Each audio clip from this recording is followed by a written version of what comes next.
Avance, tas de merde grinçant. Sonny se pressait contre le chariot, poussant de toutes ses forces. Les 4 puissants béhufs qui le tiraient étaient morts, et à leur place, 3 esclaves fatigués essayaient de faire le travail. Même si la pente de la route les aidait, la vitesse du chariot était atrocement lente. Le tyran, en comparaison, se déplaçait beaucoup plus vite. Repoussant Héros d'un coup mortel des bras inférieurs, il leva les 2 autres vers son cou et tenta de saisir la chaîne qui l'entourait comme un nœud coulant. Mais cette fois, le physique redoutable de Roi des Montagnes se transforma en désavantage, ses longues et terrifiantes griffes d'os étaient parfaites pour déchirer la chair, mais elles n'étaient pas le meilleur outil pour des manipulations précises. Il fallut un certain temps au tyran pour s'emparer de la chaîne sans se trancher le cou. À ce moment-là, le chariot était presque au bord de la falaise. Allez! Juste un peu plus. Ce qui suivit arriva très vite. Les roues arrière du chariot ont finalement glissé de la route, suspendues au-dessus de la fosse sombre et apparemment sans fond.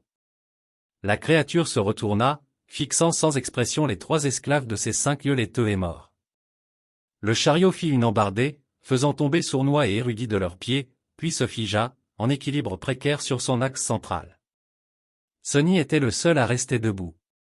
Il jeta un dernier regard au monstre imposant, puis frappa l'avant du chariot avec son épaule, en y mettant tout son poids. Le chariot perdit finalement l'équilibre et roula sur le bord, raclant son dessous de manière assourdissante contre les rochers déchiquetés. Sonny tomba en avant et atterrit sur les genoux, évitant de justesse de dévaler la falaise avec le chariot. Il tourna la tête vers le tyran et lui adressa un sourire malicieux. Le roi des montagnes fit un mouvement pour se jeter sur le maigre esclave, mais il était déjà trop tard. Un instant plus tard, la chaîne de son cou se resserra, et il fut tiré en arrière avec une immense force, volant par-dessus le bord de la falaise comme une poupée de chiffon. La créature est tombée dans l'obscurité en silence, comme si elle refusait de croire qu'elle avait été vaincue par un petit humain. « Va au diable, salaud !» pensa Sonny. Puis il prit une profonde inspiration et s'effondra sur le sol, complètement épuisé. « C'est tout ? Est-ce que j'ai réussi l'épreuve ?» Il se reposa sur les pierres froides, en regardant le ciel nocturne, et attendit que cette voix vaguement familière, mais insaisissable, annonce sa victoire. Mais au lieu de cela, une vague de douleurs successives, qu'il avait choisi d'ignorer plus tôt, commença à rattraper son corps malmené. Sonny gémit, se sentant blessé de partout. La peau de son dos, entaillée par le fouet de l'esclavagiste et transpercée par les pointes osseuses d'une larve nouveau-née, surtout, était à l'agonie. Il commençait aussi à frissonner, une fois de plus rongé par ce froid épouvantable. Je suppose que non. Ses pensées étaient lentes et confuses. Que suis-je censé faire d'autre? Une silhouette sombre apparut au-dessus de lui. C'était Héros, calme et aussi beau que jamais. Il y avait des saletés et des égratignures sur son armure, mais sinon, le jeune soldat semblait être en bonne santé. Il tendit un bras à Sonny. « Lève-toi. Tu vas mourir de froid. » Sonny soupira, acceptant que son premier cauchemar ne soit pas terminé.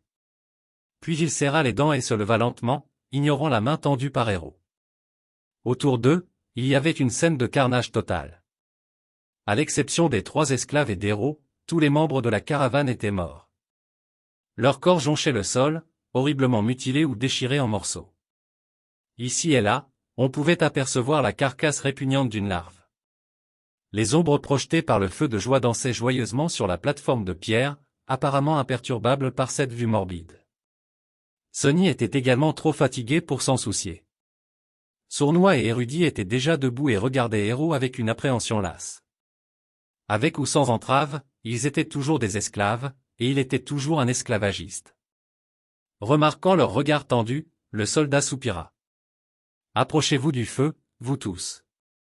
Nous devons nous réchauffer et discuter de ce que nous allons faire ensuite. » Sans attendre leur réponse, Héros se retourna et s'éloigna.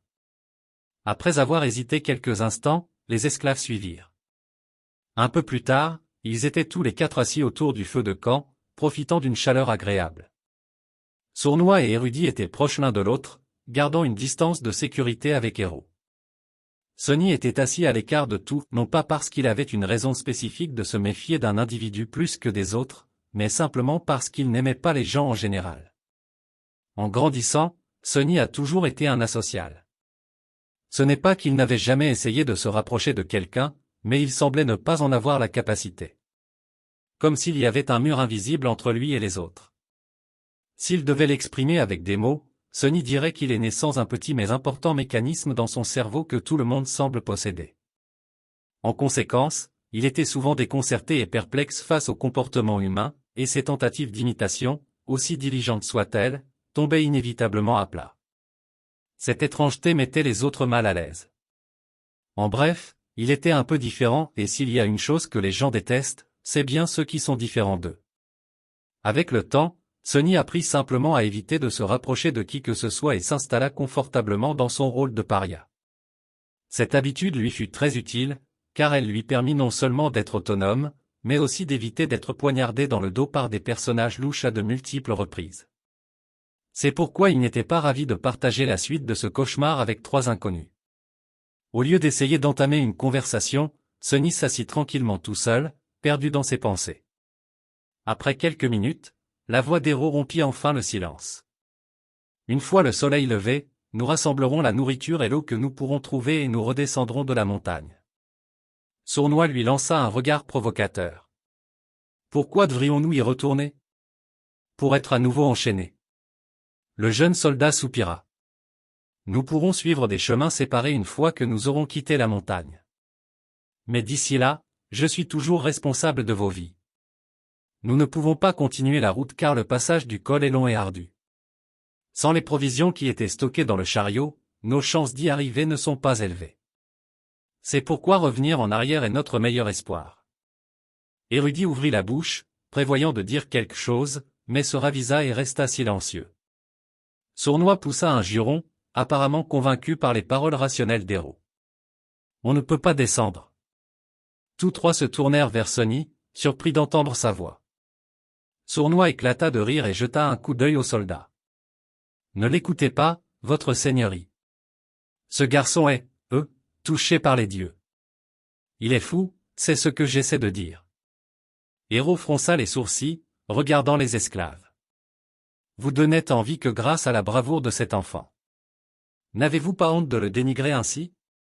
Sournois haussa les épaules, montrant qu'il n'avait pas du tout honte. Le jeune soldat secoua la tête. Pour ma part, j'aimerais bien entendre son raisonnement. Dis-moi, pourquoi ne pouvons-nous pas descendre? Sonny se déplaça, gêné d'être au centre de l'attention de tous. Parce que le monstre n'est pas mort.